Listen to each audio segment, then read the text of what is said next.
Alright, y'all, I am back with another review, this time Battle of the Belts 6. Now, watching this, I realized titles never change hands with these shows. It's pretty much them showcasing their current champions.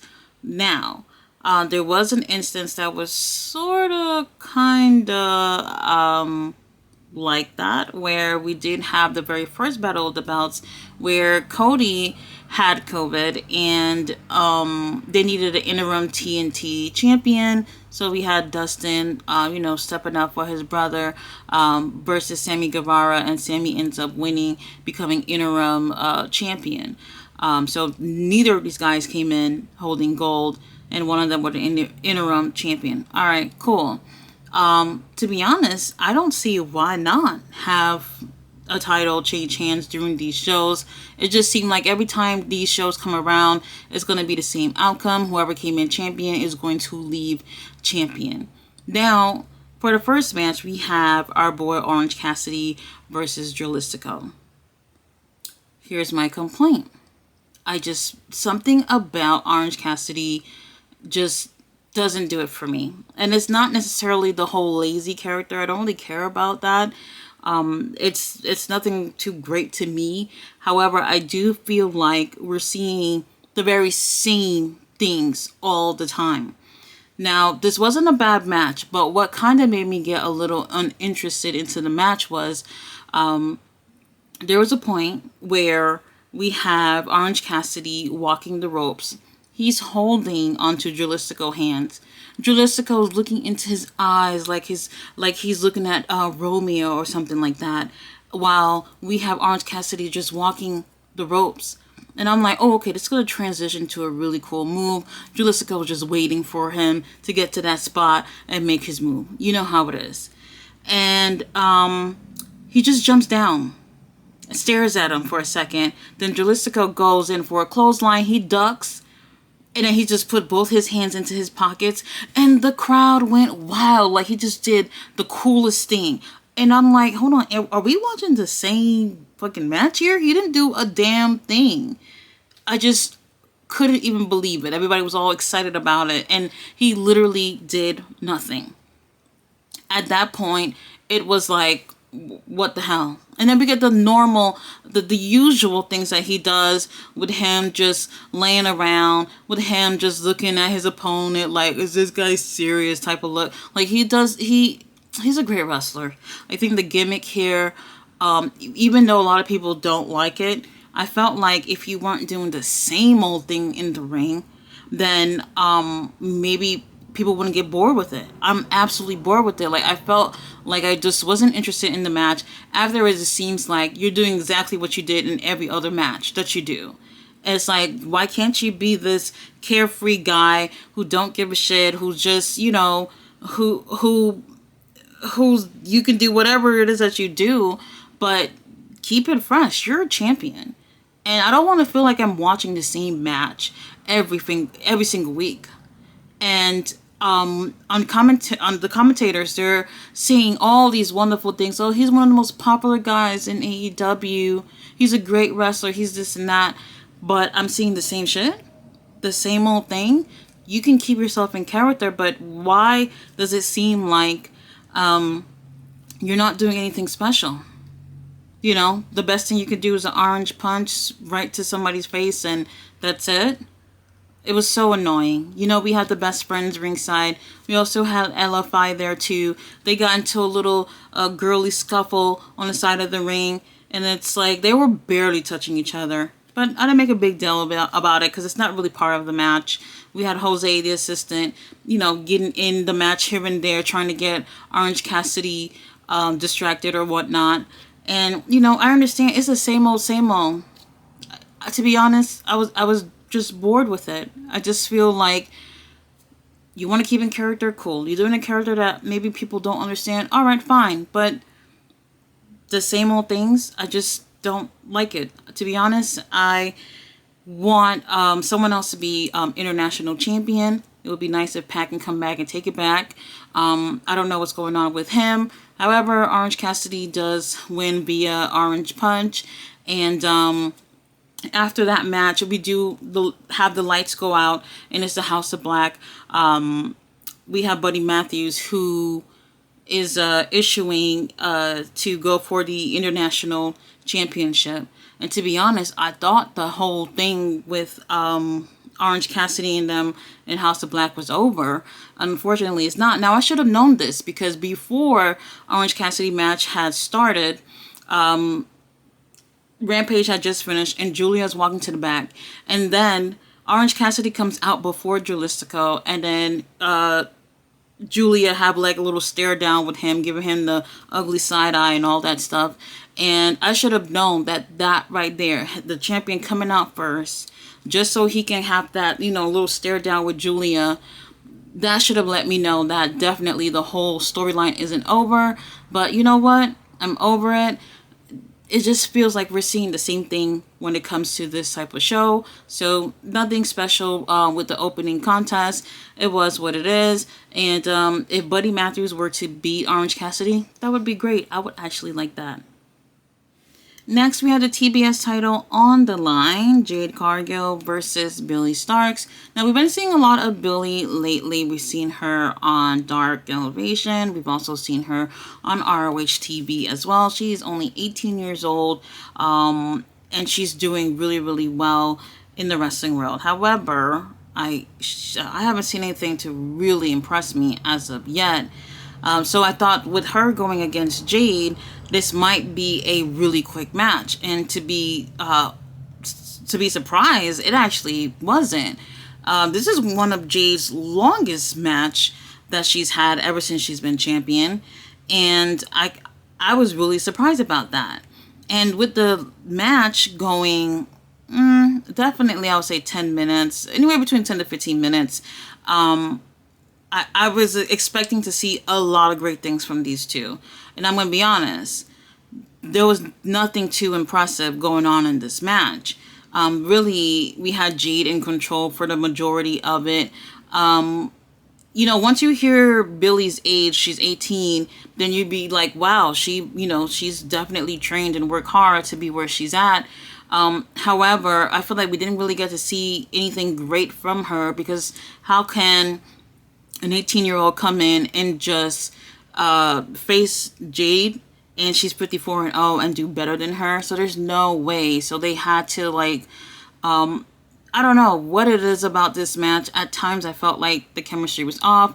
At times it was just like, well, this is all about Jade. She needs a lot of improvement. And when I say she, I'm talking about Jade. I really like her. I just feel like in the ring, it just doesn't really feel like somebody who should be 54-0. I feel like if she does, lose the title, she can gain experience. I remember Bryan Danielson talking about how she was interested in going to Japan. If she went, she'll come back with a whole new everything. She will definitely benefit from doing that. And right now, I don't see anything impressive about her in the ring. She just looks like a champion, but unfortunately, she doesn't wrestle like one, which is why I don't mind the title changing hands. Now, this match here, there was nothing really great about it. To be completely honest, if I bought tickets to see Rampage and Battle of the Belts, they were live and they came on simultaneously. If I bought tickets for that, I would be really upset, because Rampage was okay, but nothing over the top. And then Battle of the Belts came on and it just felt like nothing really great came on. So to be honest, I would not feel great if I had bought tickets. Either way, this whole thing was just about making Jade look good. And to be honest, both of them didn't look so great in this match. Jade obviously takes the win. After that, we have Taya, who comes out. She just lightly, gently touched Jade, and Jade pretty much sold it like as if she got hit by a truck.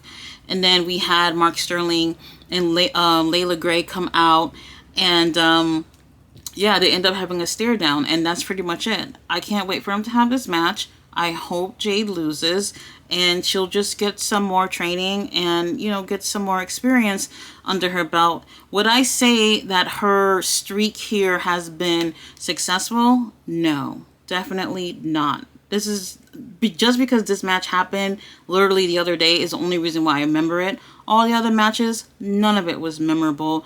If she was going to have a streak, it should be her having really great matches that people can actually remember. Anyway, Jade is 55-0, and I am over it. Next, we had QT and Powerhouse Hobbs versus the Lucha Brothers for the ROH titles. Now, okay, at first I was like, this doesn't make sense, but it does. So they had to mention this, okay? So we finally got Mark Henry back doing those little side-by-side interviews before the matches. We haven't had that in like maybe a month or so. So that was cool to see.